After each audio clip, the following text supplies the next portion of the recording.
1920-তে ভারতের জনগণ এক অদ্ভুত অস্ত্র নিয়ে লড়াই করল, নন কোঅপারেশন, সহিংসতা না করে ব্রিটিশদের অসহযোগ করা। এই আন্দোলনের মূল কারণগুলো রলাট আইন ও 1919 সালের জলিয়ানওয়ালাবাগ ঘটনার ক্ষোভ। কিছুমান মুসলিমদের খিলাফত আন্দোলনের বাধ্যবাধকতাও কংগ্রেসের সঙ্গে জড়িয়ে পড়েছিল। উদ্দেশ্য: ব্রিটিশ শাসনের ওপর জনগণের সহযোগিতা প্রত্যাহার করে স্বশাসন অর্জন করা। সরকারি অফিস, আদালত ও স্কুল কলেজ ত্যাগ, বিদেশি আমদানি বয়কট এসব ছিল মূলনীতি। এবার দেখব কিভাবে করা হচ্ছিল।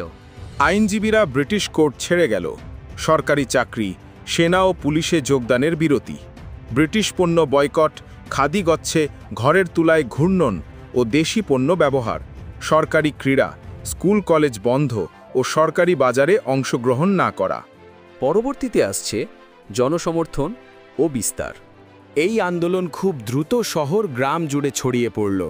ছাত্র, কৃষক, মধ্যবিত্ত সবাই অংশ নিল এবং ব্রিটিশ প্রশাসনের জন্য এটা বড় চ্যালেঞ্জ হয়ে দাঁড়ালো। কিন্তু 4 ফেব্রুয়ারি 1922-এ চৌরি চৌরায় অদ্ভুত ঘটনা ঘটল। ভক্তরা পুলিশ স্টেশন জ্বালিয়ে দিয়েছিল, এতে পুলিশের বহু শক্তি নিহত হয়। এই সহিংসতা দেখে গান্ধী আন্দোলন স্থগিত করে দিলেন। গান্ধীর স্থগিতাদেশের পর সরাসরি আন্দোলন থামলেও রাজনৈতিক মানসিকতা বদলে গিয়েছিল। একতা বাড়ল, দেশি শিক্ষা ও খাদির প্রচার বেড়েছে এবং স্বাধীনতার আন্দোলনের পরবর্তী ধাপগুলোকে শক্তি দিয়েছে। অসহযোগ আন্দোলন ছিল প্রথম বড় গণসত্যাগ্রহ, অহিংস পথে ব্রিটিশ শাসনের নীতিকে চ্যালেঞ্জ করা।